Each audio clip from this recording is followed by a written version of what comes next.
Early in the history of civilization,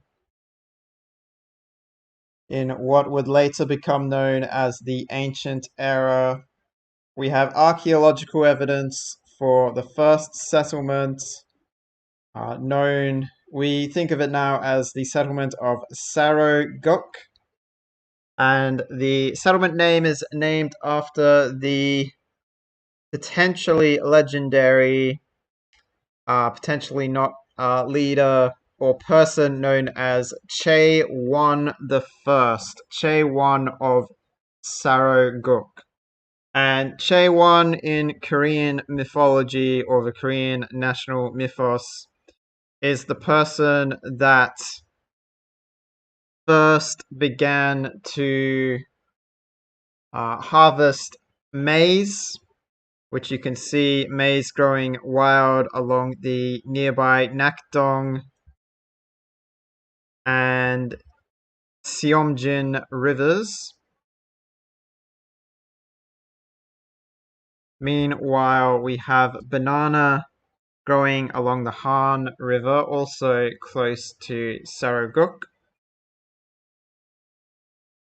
And Chaewon the First, allegedly, obviously, we're going so far back in time, primary evidence is very scarce, managed to domesticate these plants and grow them, and in that way create the first Korean city known as Saroguk.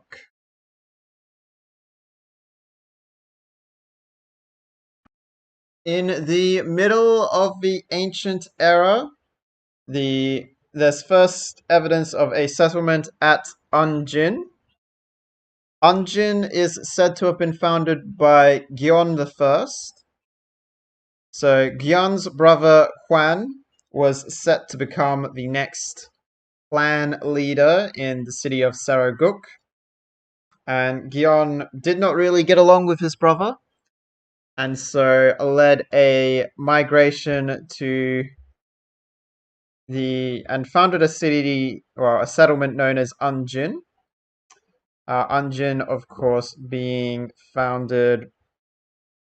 We've got crabs, primarily founded for the silk, also found in the area. And as we go to the north of Unjin, we have Mount Vesuvius and the Swedish city of Stockholm. But the Koreans migrate to the area of that became known as Unjin before the Swedish got there and found a little city there.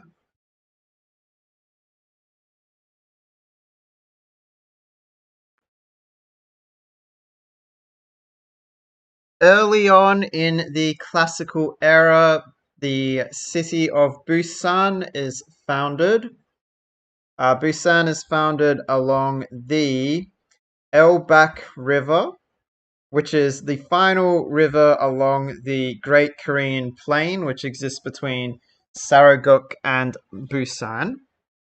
Busan is established as a trading outpost, the last sort of settlement before you have to cross the desert, going south towards the lands of the... drumroll, please. The lands of the foreigners. The lands of the Mayan people of Wak Kabnal. Busan, so primarily as a trading port, obviously nearby there's a special species of desert sheep. There are also some turtles along the coastline in the area. There still exists maize, but in less quantities compared to Saraguk. Really, the maize is grown between the two settlements of Saraguk and Busan.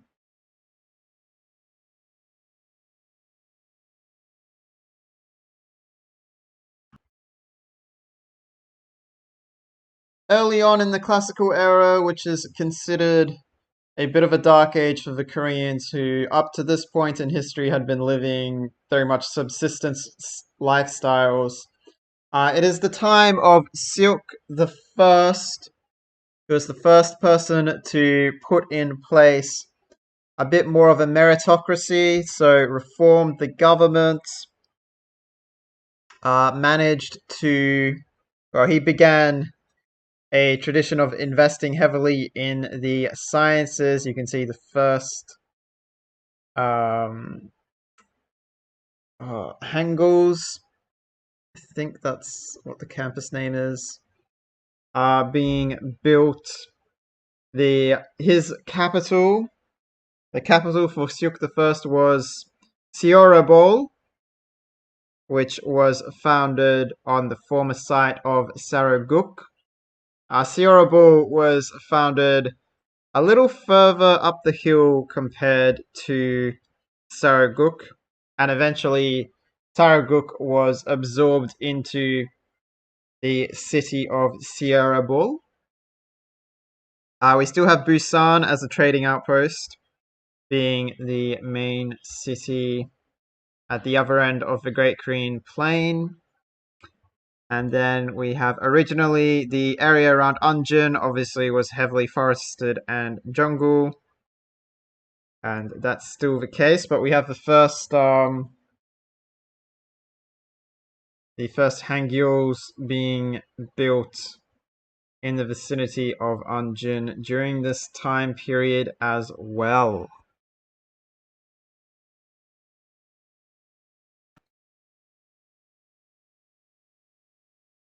In the middle part of the classical era, it is now the time of Siu the First. Siu was concerned primarily with defending the Korean lands, and under Siu's influence, a settlement in Seogyeong in the south was founded just to the east of the Dongdae Mountains along, well, close to the Imjin River, which flows south, unlike all the other rivers along the Korean plains, which flow out to the north. Founds the city of Seogyeong just at the exit of the forested river, well, the forested valley of Dongdae. The other thing Siu the First does, other than invest heavily in the protection of Korea, was to rename the city of Anjin to Gongju to reflect its growing importance in Korea in the Korean folklore. Anjin was seen as the name for an offshoot sort of dynasty, so it was renamed to Gongju to reflect its integration into the wider Korean classical era republic.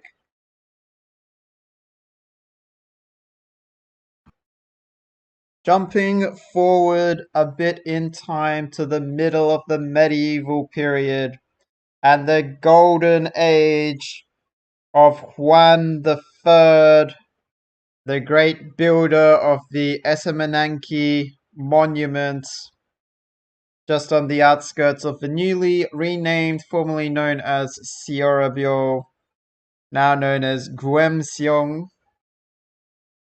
which was Juan III's great capital city. Juan III, outside of building the great Esamananki world wonder, I'll just zoom around, see the rest of his realm. Also noted for establishing the first universities in Korea, still operating under a classical republic government system. You can see the road network has greatly expanded under Juan III. Juan III's really considered one of the great rulers of Korea, between investing in the university system, the great expansion of the trade networks, and also the building of Esamananki. The other city that has been renamed is Myeongju. Since under Huan the Third and a couple of his predecessors, the southern borderlands had been largely pacified. You can see the armies of the Mayans and the Koreans who had allied with each other in order to go fight desert raiders of various kinds. You can see a new government outpost being built in Busan, and that's to receive foreign visitors rather than have them travel all the way. There was a second one planned later for the city of Gyeongseong, but we haven't. That would come in a few years later after the time of Huan the Third. And yeah, so we're in a golden age of Korean history.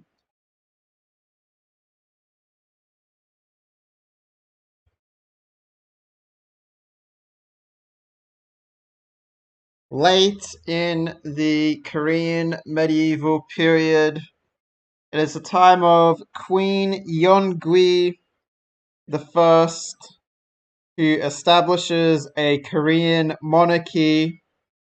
So under the Korean Republic, the lands were generally independent, but under the various strong rulers, such as Juan the First, would become united under one, but then within 2 generations go back to being vaguely independent, more like city-states.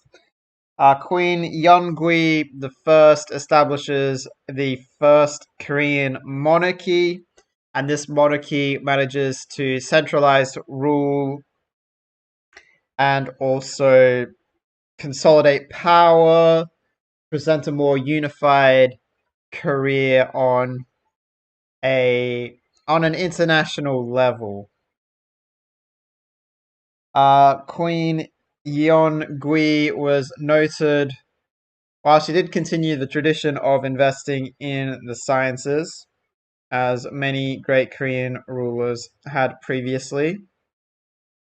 Queen Yeongui also invested heavily into religion and the arts. So what we're going to see is,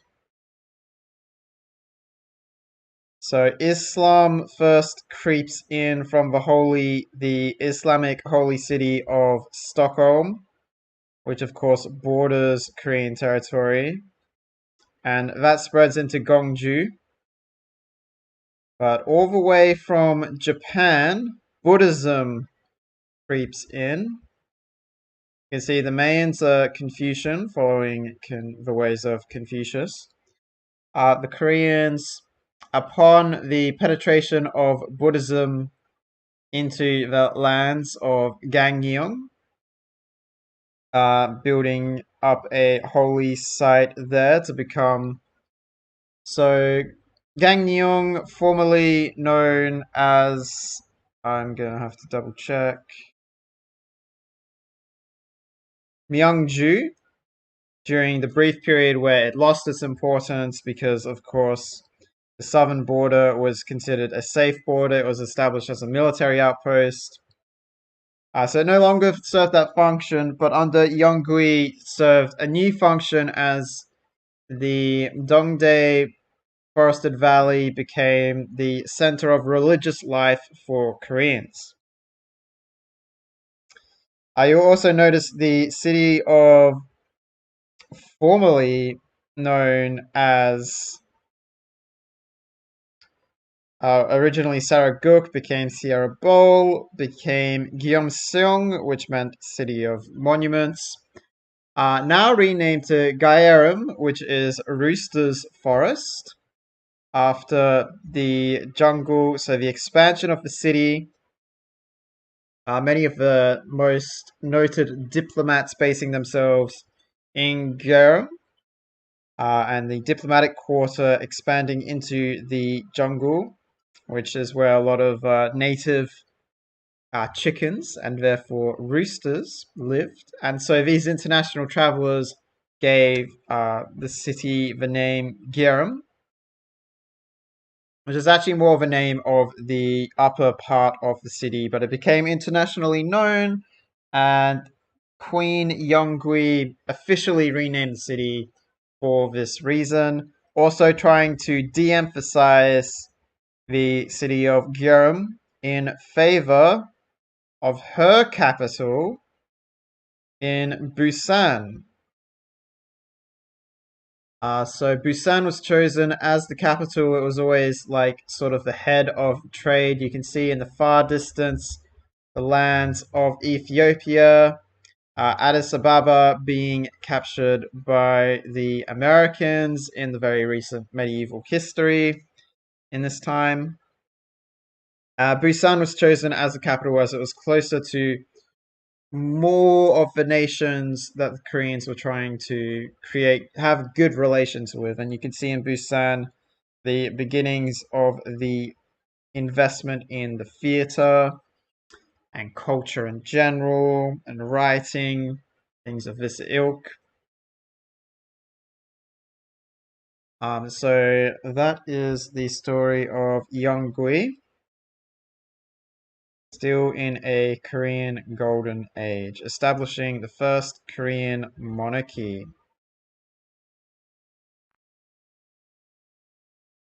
Early in the Renaissance, it is the time of Chaewon the Fourth. Of course, you may remember Chaewon the First as being the founder of Saroguk and the Saroguk clan.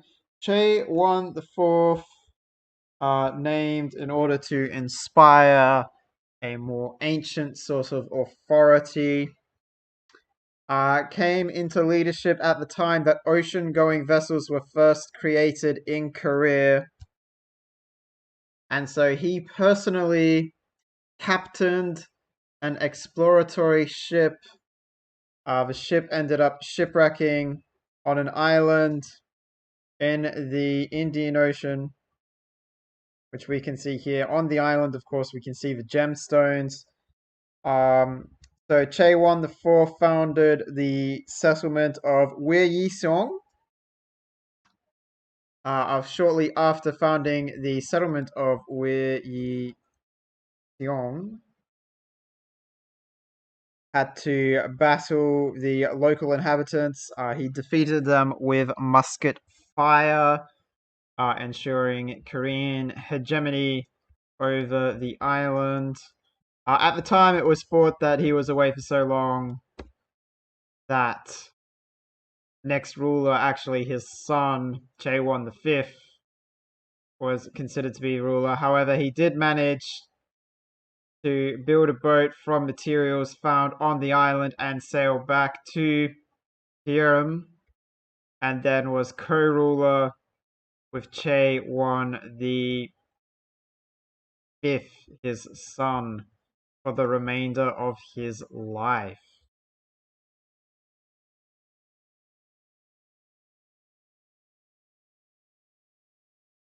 It is the Middle Renaissance period of Korean history, and we have the reign of Yeonggui II.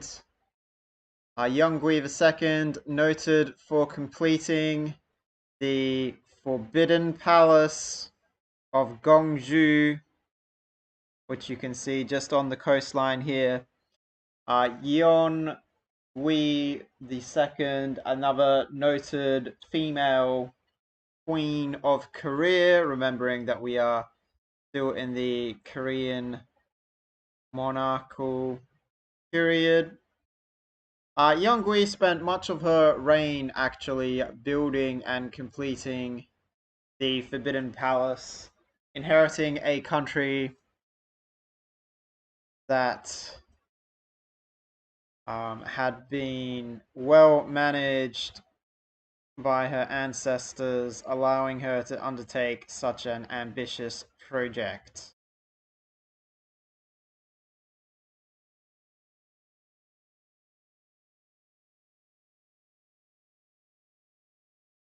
We're getting towards well, we're kind of on the cusp of the middle and late Renaissance periods. It is the time of Juan the Sixth, King Juan the Sixth. Obviously, we're focused here on Busan. King Juan the Sixth was noted for trying to greatly establish and enhance Korea's diplomatic standing throughout the world, and he built. Firstly, we've got the Casa de Contracción in the foreground now. The Casa was built to celebrate the establishment of diplomatic ties with the far-off lands of Gaul. Now, you may be wondering about how the world looks at this point. So, obviously, the Koreans had established diplomatic contact with Sweden since time immemorial. And then further to the east of there, we've got China. So this is very much, you can see some ships in the far background, exploratory ships of the Korean Empire under Juan the Sixth.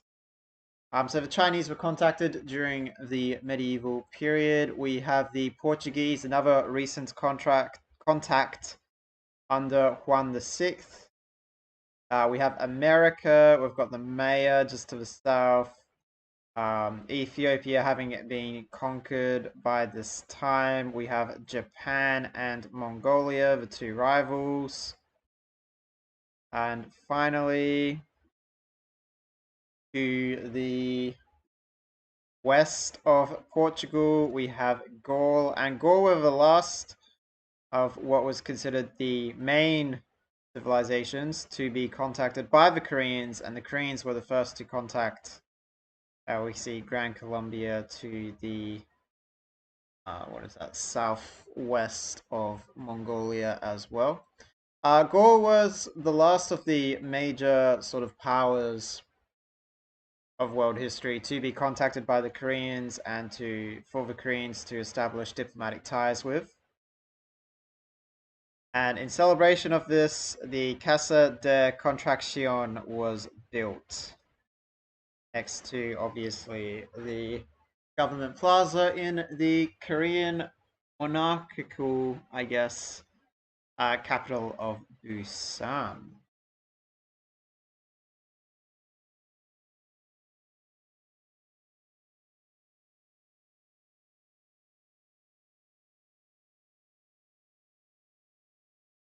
Early in the industrial era, it is the time of Juan the Seventh, who succeeded his grandfather, Juan the Sixth. Juan the Seventh is most noted for establishing the city of Kumtan-ni in the New World, Korea's first true overseas colony, with Yi-seong being still classed as being an old world city or settlement. Kumtan-ni was established partly for the sugar plantations that were found nearby, and partly was noted as a center for early pottery because of all the rivers and then the sort of mud that creates on the floodplains, which in turn makes it an early, well, maybe not an early center of pottery, but a very noted center of pottery. The native peoples of the area welcomed the Korean traders and traded extensively their pottery for the overseas goods. We can see just outside the city, these are actually just a few troops nearby, some Koreans, some native or indigenous inhabitants who possessed similar technology. And if we go to we go opposite, so it's southeast, we have the city-state of Hattusa. Hattusa, along with a number of other city-states on the continent, would eventually align themselves to the Korean faction. And to give you an idea of where Kumtan-ni is in relation to the Old World, so we've got the Great Indian Ocean separating the two worlds. We can see more of China at this point. Particularly enjoy this great wall of surrounding the desert. And then we've got the Swedish colony of Linkoping on an island to the south. Macedon. And then Korea proper won the 7th. Still based himself out of Busan, the new monarchic capital. There's Ue Yiseong as well, which has been developing. And then we have, of course, the American Empire, the Grand American Empire. Then to the north, because we're looking to the south, we have Portugal around the time of the volcanic eruption that destroyed parts of Porto. Still got Gaul. Brussels over there. Hitler. City-state. Then well to the south we've got Mongolia and Japan are traditional rivals, and Gran Colombia.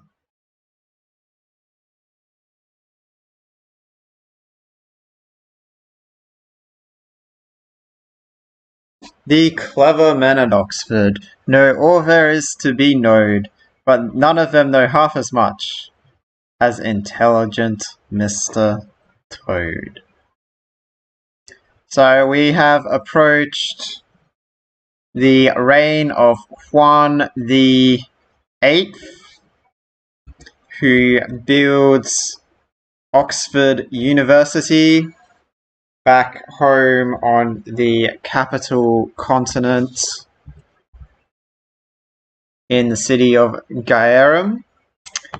The reasoning for building Oxford University was to celebrate what was going on in the New World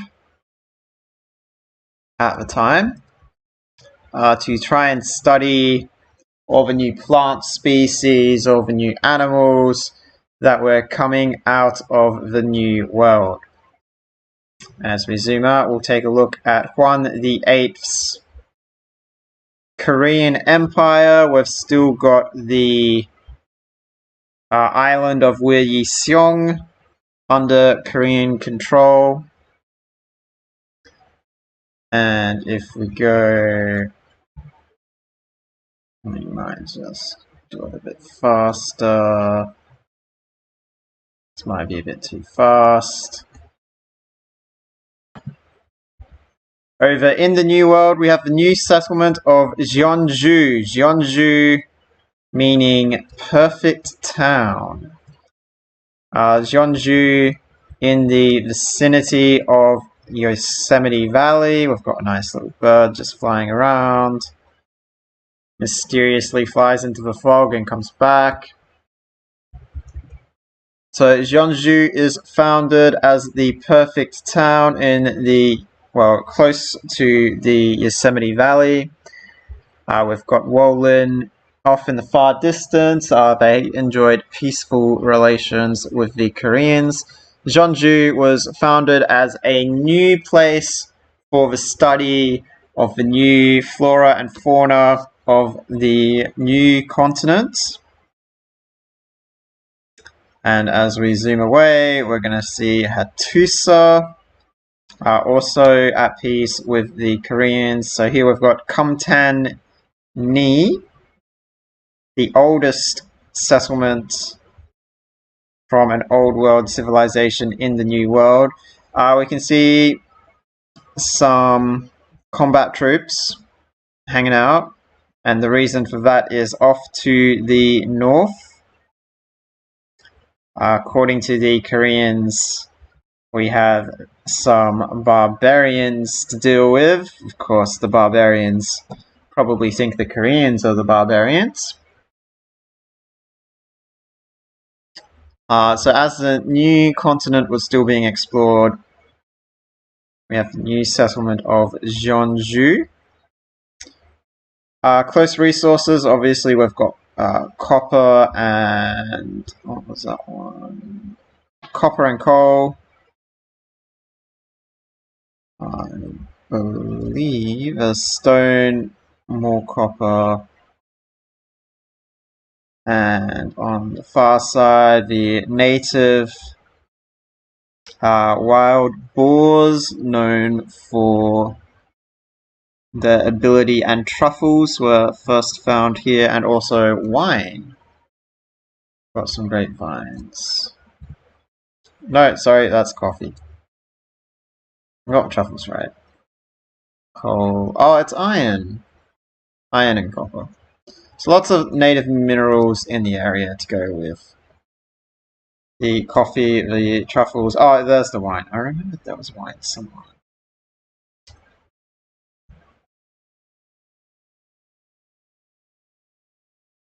The middle period of the industrial era, and we have the city of Usuju being built. Usuju was famous for its agricultural products, and you can see a herd of cows just by the city. Isuzu was founded by Juan the 10th, and he did have to put down, in his eyes, put down a few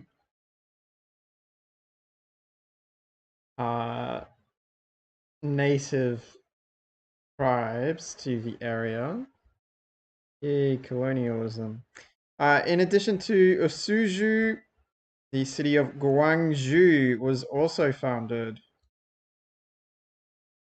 Gwangju just nearby, just across the little peninsula there. And as we... Oh,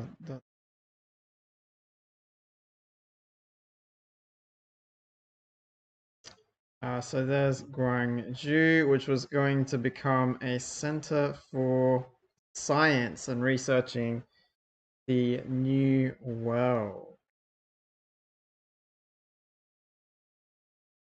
Late on in the Korean industrial era, it is the time of Sui the Third. Sui the Third's first notable accomplishments was building the preserve of Jeonju, which you can see here. Sui the Third was not the most adept at military campaigning, hence the pillaged plantation off to the right there. However, after this, Sui the Third would begin his most famous expedition. Sui the Third went to the city of Gwangju. He was very much attempting to be a hands-on ruler. You can see a little bit more investment in the city of Gwangju. Across the Samji Lake into the forests.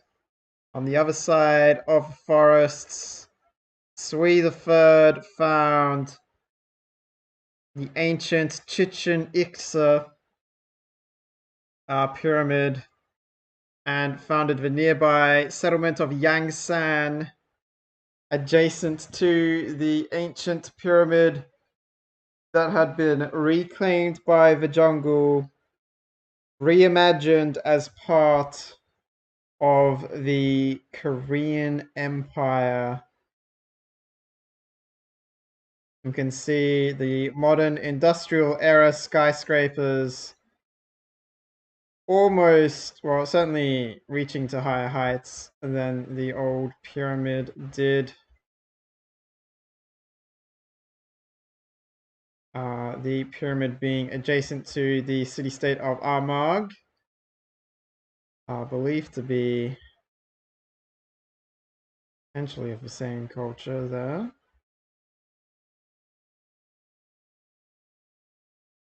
But there we have the Sui III discoverer, rediscoverer perhaps more accurately, of Chichen Itza.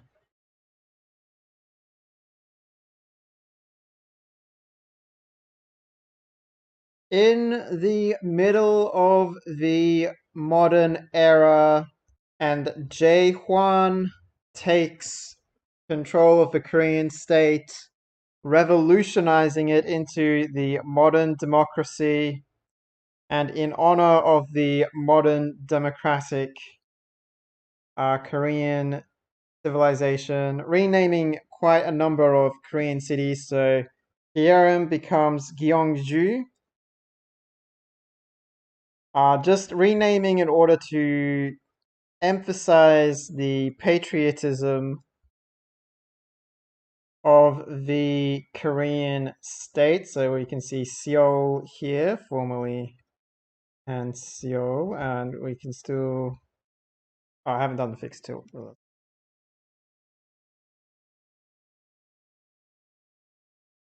We can see the northern settlement of Daegu being founded and quickly populated due to the abundance of resources in that area. Daegu was originally just a small, almost like a hut with pit housing, pit storage to keep the food from going off, and we can follow the Daegu Road all the way to the newly renamed city of Pyongyang. Pyongyang also being renamed just to make it seem like more patriotic rather than simply naming things after the local landmarks. There's Pyongyang. And we're facing south, so going to the west, we will still have the city of Jeonju on the outskirts of Yosemite. And to complete the final area of Korea, so firstly we've got the independent city of Funchal, which was settled by the Portuguese just to the, we're going south again, so that's to the north of Suwon, which was founded by Jae the first democratically elected leader. Suwon also notable for how quickly populated it became, people looking for opportunities in the new world. And as we go further south, we get to Armagh, of course, the independent city-state and one of the many allies of Korea. Yangsan, obviously with Chichen Itza growing quite a bit over the last 3 generations or so, quickly becoming a boom town, well regarded for its scientific endeavors. Gwangju, the Gwangju Canal, another of the early construction projects undertaken by the Democratic. So the Democratic government really picked up a lot of momentum that the previous government, the monarchy, did not have, as the monarchy was supporting an entire royal family that was getting increasingly extravagant. Finally, we have Chuncheon, formerly Suju, which is named after the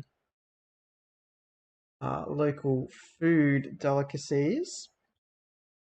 Chuncheon also being renamed to be more patriotic.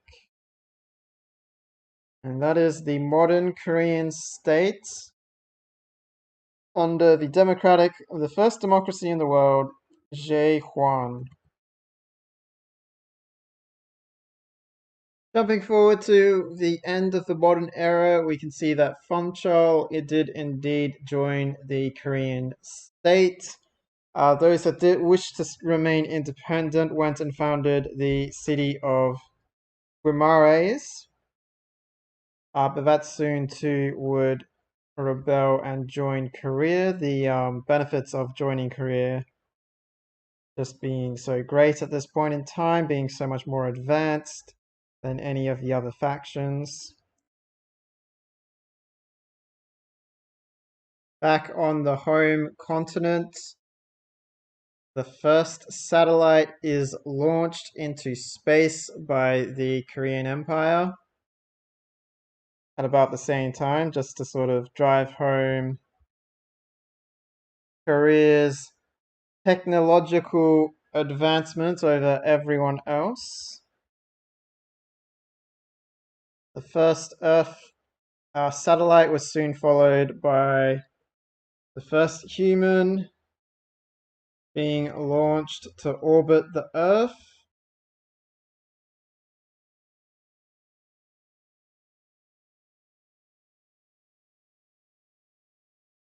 The beginning of the atomic era, we've got the city of Guimaras formally joining the Korean Empire by free vote of its people, as you would expect in a democracy. We also have the Koreans advancing further through the space race. And what we're going to see is the first human spacewalk be launched by the Koreans. There's the rocket for the spacewalk going off now.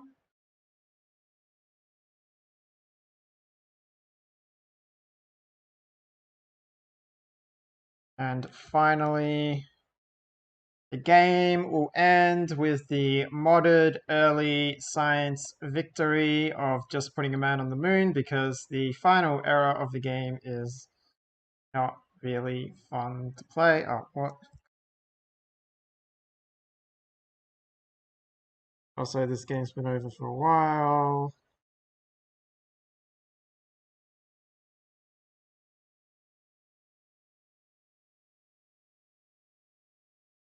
Also, we've been in war with Macedon for approximately 500 years.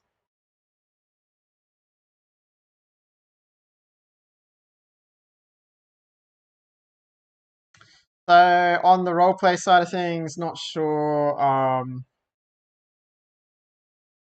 I think I prefer using actual leaders like the Canada game, but it is a lot of effort to put something like this out. Obviously, the Canada game was even more so